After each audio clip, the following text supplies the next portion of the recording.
Hello, welcome to WGSN-DB Going Solo Network. You're listening to newstreamingnetwork.com, home of Going Solo and Going Bold. And we want to welcome you here today on the Going Solo Life After Relationship Loss.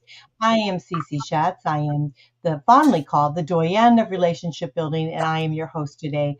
I am so very, very grateful to have you here with us. And I want to do a shout out to you for listening to us each and every time. We do appreciate everything that you do.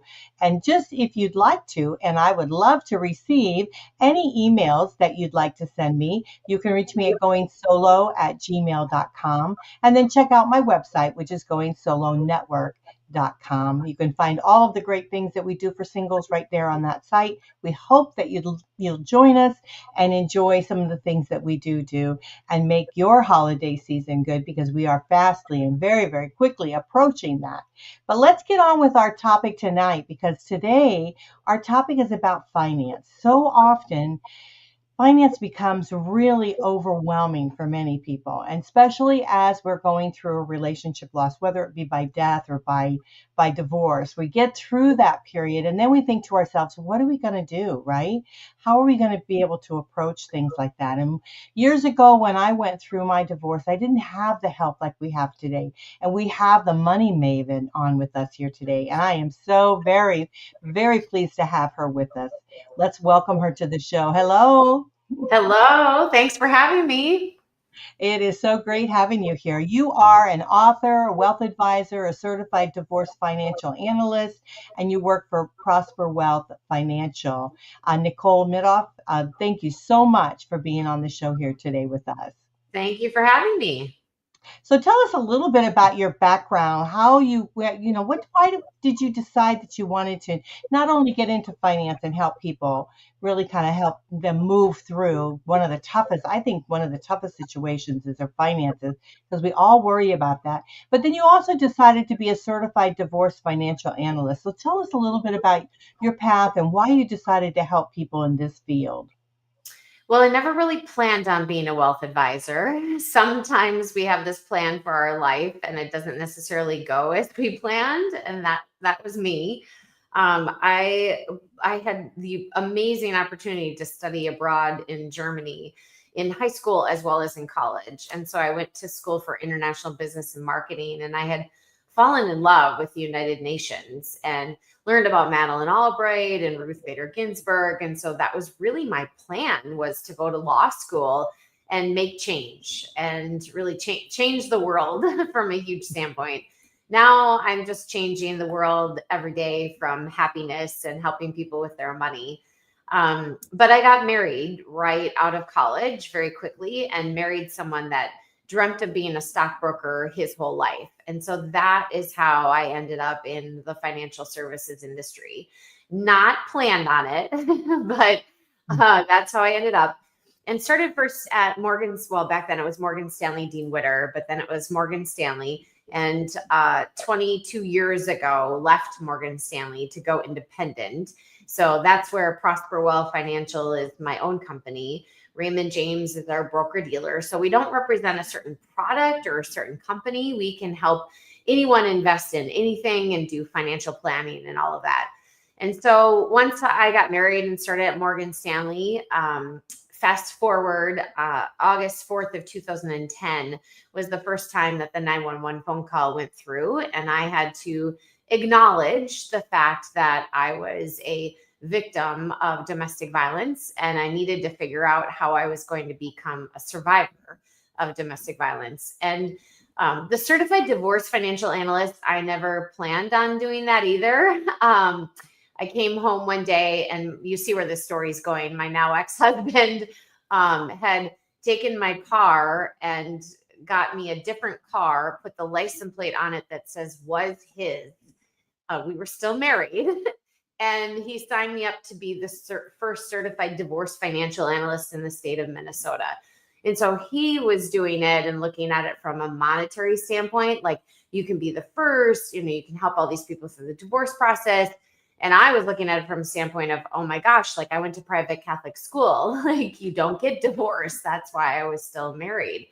And so I really believe out of the worst things in life sometimes come the best. And I believe that you have this path that you may not know. And now it all makes sense to me to be a certified divorce financial analyst, to help people through the divorce process, to help them afterwards with their money. Really, most days I feel more like a therapist, helping people figure out their path.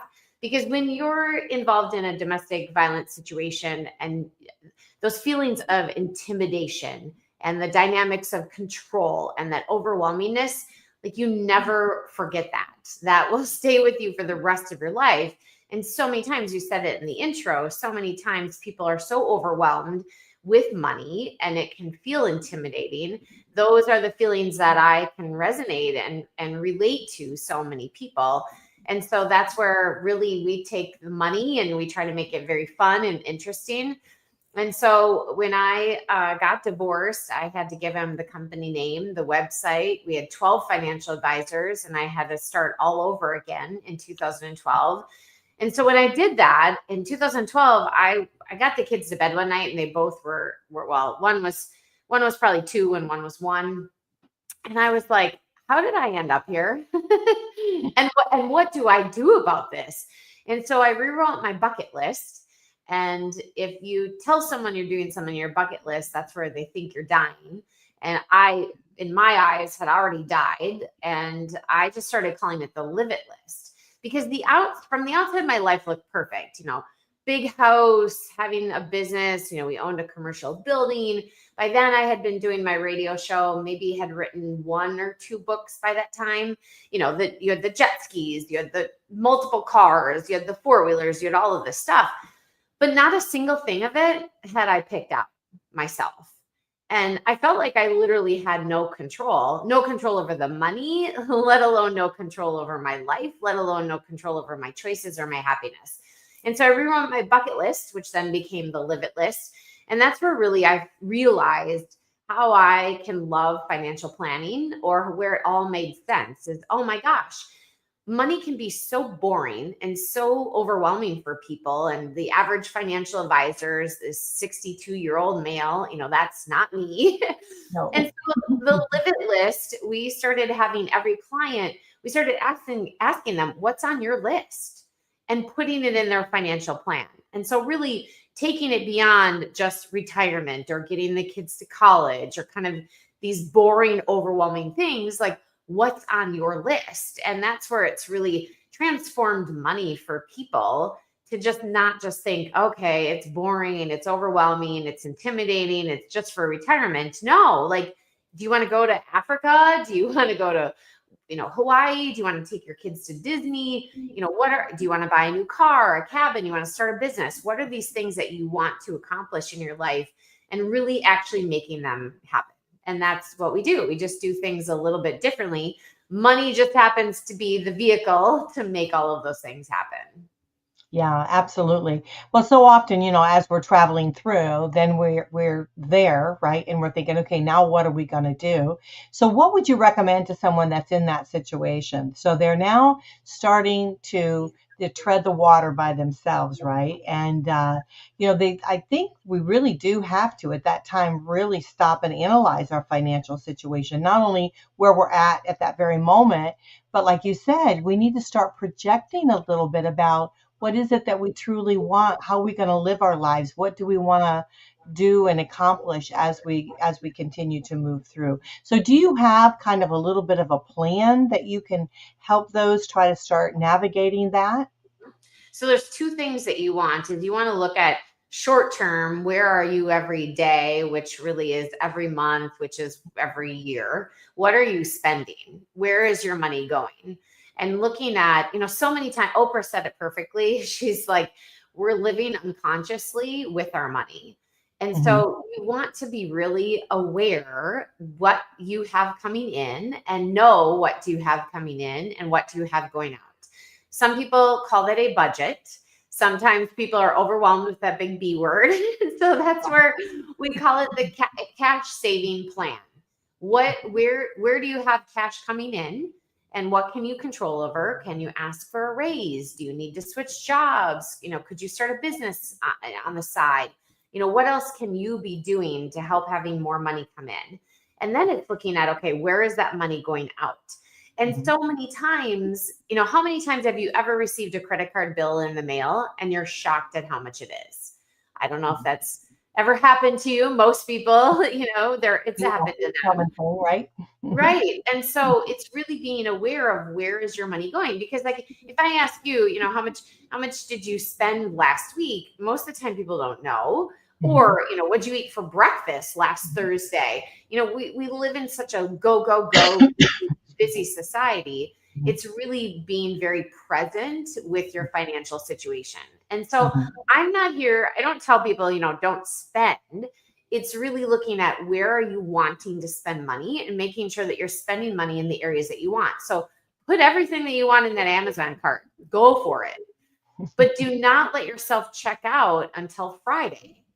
Because by the time you get to Friday and you look in your Amazon cart and you're like, oh, wow, if I hit send and check out all of these things and hit go, that's $500 versus if you did $20 here and $30 here and $80 here, you really are just spending and you're not really being conscious of it versus if it's all sitting in your cart on Friday and you're like, oh my gosh, it's $500. And you go through and you're like, I don't really need this. Or, oh gosh, this was just a want. Or, yes, I do really need this. You're much more likely to spend less and you're going to spend on the things that you want. And so that's where then the short-term cash flow spending plan is the most important. But then also what's extremely important is your long-term plan. Because what do you want? If you're married and now you're single and you weren't really involved in the finances, what does it look like for you? What is Social Security going to be? Can you afford to retire at 65? Could you retire early? All these types of things you want to look at, and not just retirement, but travel and when do you need a car and all of those types of things that you want in your life, because you want to know, are you on track? Like it really surprises me, two things. One, the number of women, particularly, that have money just sitting in a checking account, not doing anything for them. And then the number of women that go to bed every night, there are a handful of men that do, but most of them are women that go to bed every night not knowing when they can retire or not knowing what it would look like. And to me, that would bring me anxiety. Like I wouldn't be able to sleep at night. And that's where there's sometimes, you get to the point where we call them money avoiders. And I will never yell at anyone. I will never be mean to anyone. But there are some people that avoid me and avoid my phone calls or my emails because they're avoiding money. And that's where, the therapist in me comes out to really, you've got to dig deep and figure out, what is it? What do I want? And it's kind of like, I use the analogies of a lot of weight. Like it's taking that first step onto the scale and saying, okay, this is how much I weigh. Like, this is the fact. Okay, this is how much I have in my 401k planner. This is how much credit card debt I have. And I'm either happy or I'm not happy. And what am I going to do? What small changes can I make that will make a huge impact later on in life? Yeah, that's great advice. I think it's very important. People don't realize the importance of actually talking to somebody about their money. And so, a financial planner like you, even if they have to do, a friend or a family member, but they need to talk to somebody about their money so that they can get it off their chest. And they can also, once you talk to someone and you put it down on paper, right, and you look at it, sometimes you're very shocked as to where you are. Either you're doing really good, which is very seldom, or you're doing really bad and you've got to start making those changes. But when you start seeing it on paper, then you realize, okay, I've got to make some changes here. And they may not be bad changes. They just may be some simple changes, right? Right. Yeah. And so many times we compare ourselves to so many people. Like I get asked a lot, like, how am I doing compared to people in my age? And I'm like, you can't do that. It's like you can't go on social media and look at, oh gosh, look at everyone traveling, look at all these other people doing all these things. You can't compare yourself to someone else. You've got to look at your own specific situation and say, okay, what does it look like if I want to retire at 55, 60, 62, 65, whatever, whatever age it may be? What does that mean for you? And what does that look like for you? Right, right. I know that I talk to my son a lot, we talk about the finances and things, and I always tell him that he needs to plan on not having Social Security. Mhm. Plan on, setting up your own retirement, being able to do it when you're young, and that way you have it there. And then if Social Security is there, then that's just some extra bonus for you, right? Correct. So, but so often we think that Social Security is going to help us, it's going to be able to, we'll live on Social Security. The reality is you cannot live on Social Security. So you No. have to start building your wealth and building it as quickly as you can. So we're going to take a quick break. When we come back, let's talk a little bit about that. Maybe you could give us some tips on how can we start organizing ourselves to be able to, number one, talk to someone like you, definitely, and what are some of the other things that we can do that starts putting that organizational piece to it, that we can start organizing ourselves and organizing our thoughts and really step out of the fear of a lot of people have regarding money. So we're going to talk about that when we come back. But before we do, I want to make sure you guys know how to get a hold of Nicole, because I think it's important to reach out to her. If you have any questions, even if they're simple, reach out to her. And if she can help you, she most certainly will. So her email is Nicole, Nicole, at Prosperwell. That's prosperwell.com. And then check out her website, because she's got a lot of great information on the website, which again is Prosperwell, prosperwell.com. So don't hesitate, because your money is so vital to you. And as we're coming up to quickly there's always a holiday, right? There's always a holiday around the corner. But as we're coming up to any holiday, that makes us start thinking about finances when we should be thinking about finances all the time. So it's a good idea to talk with someone like Nicole to be able to work that out. She's an expert in her field. She's been where you're at. And so don't hesitate reaching out to her at all. So again, her email is Nicole at prosperwell.com. So stick around. We'll be right back. And it's such a pleasure to have you all here with us. So you're listening to WGSN-DB Going Solo Network. This is the new streamingnetwork.com, home of Going Solo and Going Bold. We want to thank you so much for joining us. So stick around. We got a lot of great information regarding your finances when we get back.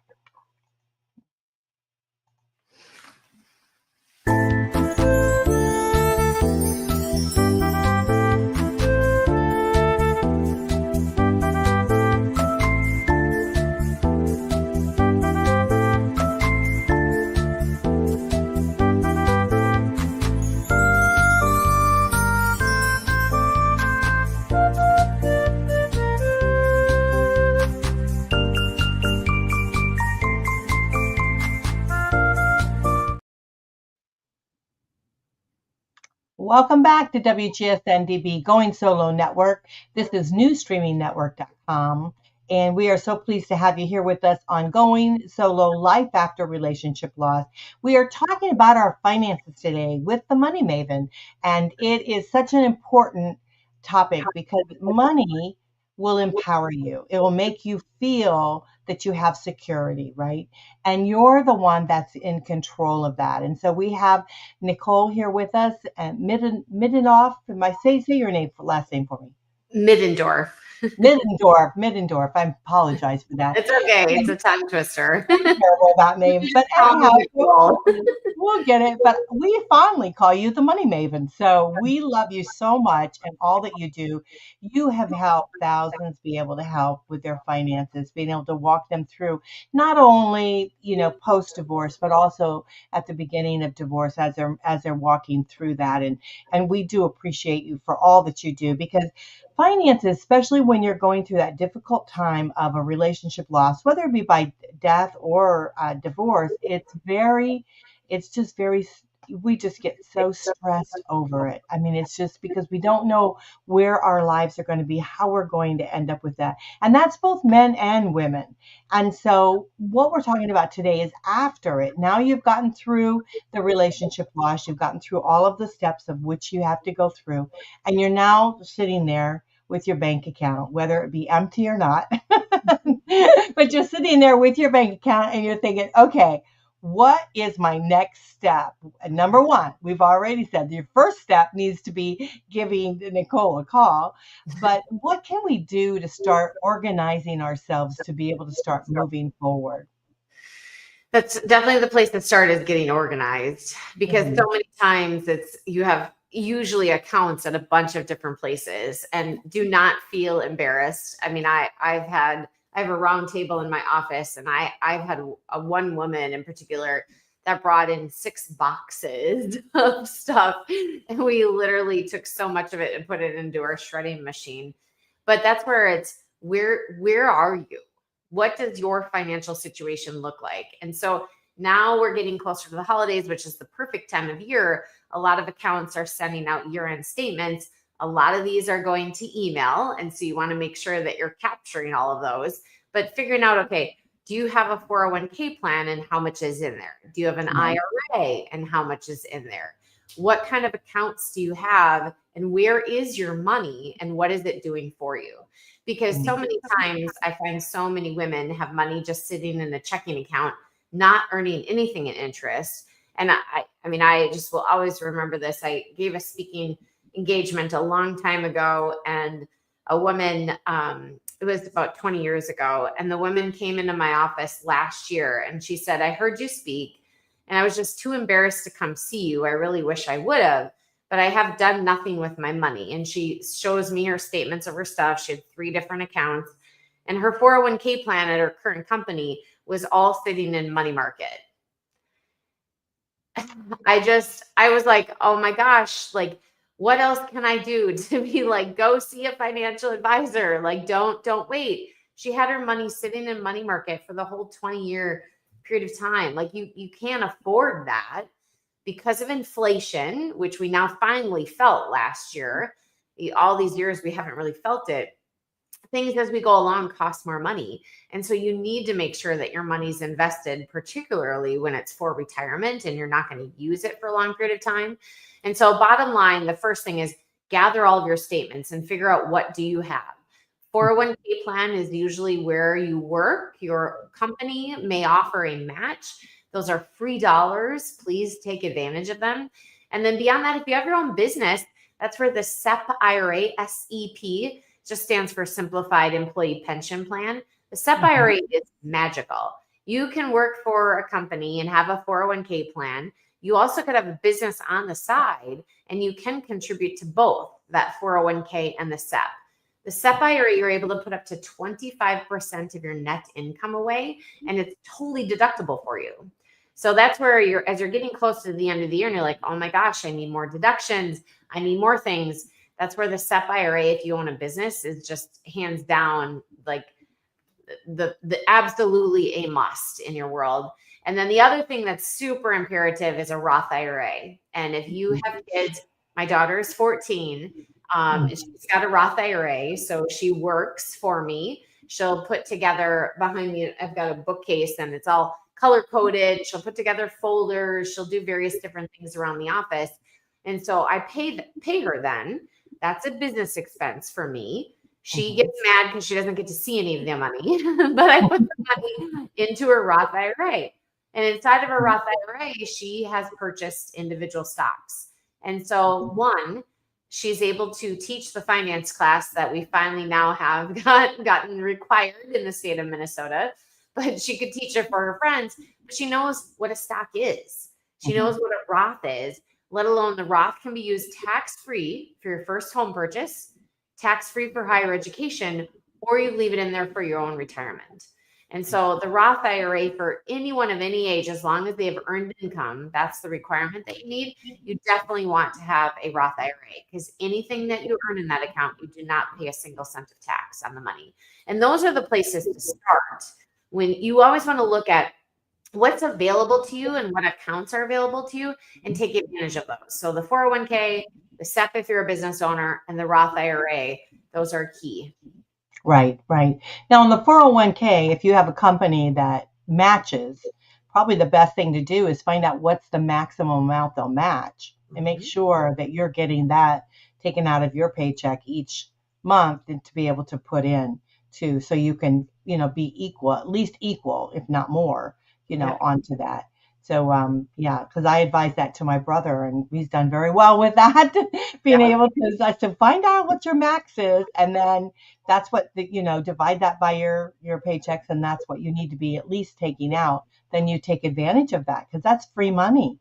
Yep. So, yeah, that's Yep. awesome. Yep. Start first with the 401k, contribute to the Mhm. point that you get the match. So let's Right, say most companies are, 4 6%. Some are 10 out there. right.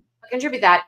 Then do your Roth IRA, which Hmm. depending upon how old you are, it's 7 or 8 grand a Hmm. year. And then go back to that 401k plan because the government allows you to basically put about $30,000 away a year into a 401k. And if you're doing both of those things, that's where you really can get yourself on a good path towards retirement and making sure that you're going to have the same comparable amount of income in retirement that you did while the years that you were working. Right, absolutely.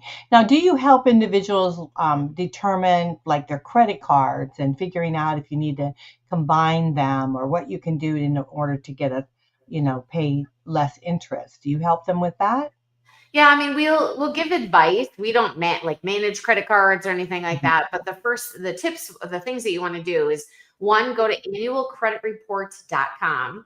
Do Mhm. not do a search. Specifically type in annualcreditreport.com. That Mhm. is from the government. That's from the Federal Trade Commission.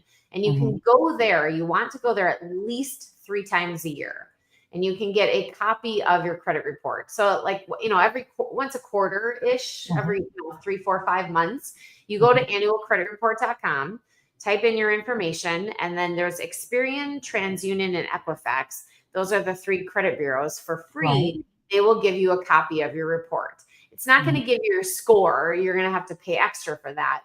But think of it like it's like when you were in school. Your GPA, yes, that's important. But what's more important is what was behind that GPA and how well did you do in each of the classes. And that's what your credit report is. Why you want to do this is because of identity theft and fraud. Mhm. You also, if you have children, please check your children's credit. The number one victim of identity theft and fraud is kids. And it's because we're generally not checking our kids' social security numbers and what's Right. out there. And so this will tell you the accounts that you have, your line of credit that's available. And you never want to, let's say you have an XYZ credit card and they give you $10,000. You never want to charge more than half of that. Mhm. And so if you get to that $4,000, please go in and pay it off or get other credit cards. The other thing you want to do is you don't want to ask for money when you need it. You want to ask for money when you don't need it. And Mhm. so if you have a credit card that you've had for a very, very long period of time, I mean, I have my first credit card was a Discover card, and Mhm. I got it when I was 16 or 18 or whatever. I don't know. I've had it forever. That I still have it. Every so often I'll go in and use it just to keep it active. But what that shows is that shows a history of a Mhm. very long period of time making payments in full. And that is Right. the most important thing is using the credit cards, making the payments in full, and being smart when it comes to your credit. If you can't, and you've gone through a divorce and you've accumulated some debt, that's where the biggest thing is you want to call and ask them to lower your interest rate. What's the worst thing that they're going to do is they'll say no.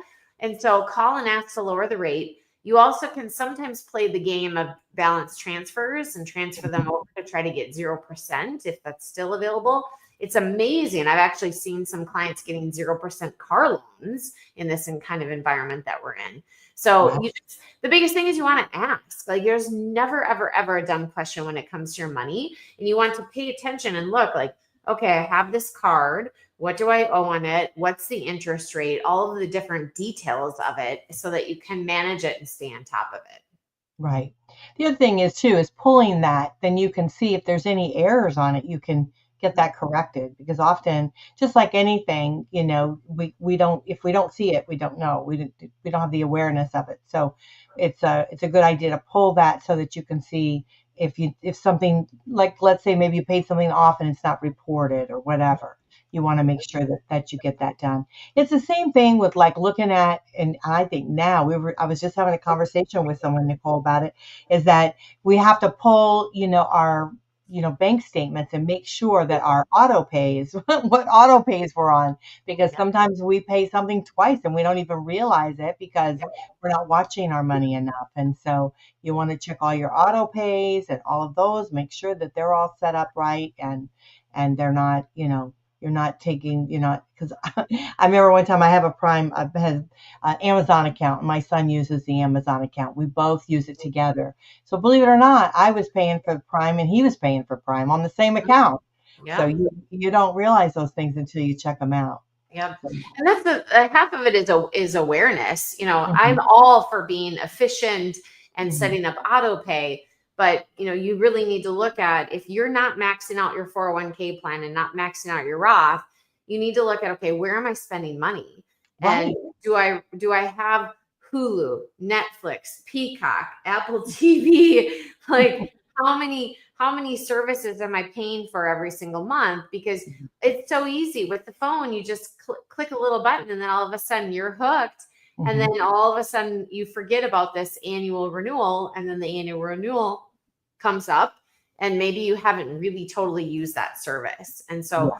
what can you get rid of? What can you be aware of? And it's all about priorities. Like if you want to retire, or we have a client and his whole focus was, he's like, I want to retire when I'm 50. I want Mhm. to retire when I'm 50. And so he gave up. There were so many things. He's like, that's not important to me, because he wanted to retire when he was 50, and he did. And so that's where it's all about what is important to you and what do you want. And if you really want to take those dance lessons, then okay, then maybe you can only go to Starbucks once a month versus every single day. Or maybe you love to go to Starbucks every single day. It's all choices. It's just a matter of what makes the most sense for you from your day-to-day standpoint, let alone a long-term standpoint. Right, absolutely. So you're telling us, you're advising us to look at it at least every quarter, right? Look at Your your credit finances. report, yes, you want Yeah. to run that at least every quarter. And then I'm a huge advocate of having a money date every month at a minimum. And that money date can be with yourself, it can be with your significant other, it can be with your kids, it can be your wealth advisor. The biggest thing is that you're sitting down once a month and looking at, okay, maybe one month you look at your credit, and then the next month you look at your life insurance. And then Mhm. the next month you look at your auto pays. And then the next month you look at your retirement. And then you look at your cars. There's so many, your estate planning, your will. There's so much to finances. And that's where sometimes it can be overwhelming for people. And so if you just take it in chunks and take one thing a month, you can then make it not feel like so much of a big mountain to climb and not so overwhelming. That's great advice. That's wonderful advice. Thank you for sharing that. Yeah, it's just amazing that if we just break it down into smaller chunks, it doesn't become so overwhelming. So you Mhm. are so right on all this. And thank you so much for sharing it with us. We're probably going to have to close the show here pretty soon, but is there any last words you'd like to leave our audience? I would say the biggest thing is set some goals. If you write them down, take some time and figure out what do you want? Because Mhm. especially if you've been recently in a transition and your life has changed, it's like, where are you? And take that assessment, but where do you want to go? And what are the small baby steps that you need to do to get you there? Because a lot of times it's just some small tweaks that I can tell someone that they make that can be a total game changer, and that's just what I love so much, is helping people change their lives. Yes, they create that empowerment is so, so vital to us. It's so important. So again, let's make sure that you guys know how to reach Nicole. You can reach her at Nicole, that's Nicole, at Prosperwell, PROSPERWELL.com. So make sure that you send her an email if you've got any questions at all. Go to the website. You can, get her phone number, give her a call, and she's happy to help you with something. If she's not in your particular state and she can't help you, she'll redirect you to somebody else. So not to worry, you'll get the right person that you need to speak with. But the most important thing is that you start taking control of your finances, because once you do that, you'll start feeling empowered yourself, and that's what it's all about. So I want to thank you so much for all that you do, Nicole. You're just a wonderful lady, and well, you help a lot of our people, and we just want to thank you so much for taking the time out with us today. You're very welcome. Thank you. Oh, thank you so much. Well, you guys, you can reach me at goingsolo@gmail.com. And then again, my website for all the singles is goingsolonetwork.com. You can join our travel group and our singles groups and all the other things that we do. We would love to have you join us on some of the events that we do. It'd be a lot of fun. This show is going solo life after relationship loss, and you're on WGSN-DB Going Solo Network. And this is the new streamingnetwork.com. We want to thank you so much for joining us here today, and we hope that you'll catch us next time. Bye for now.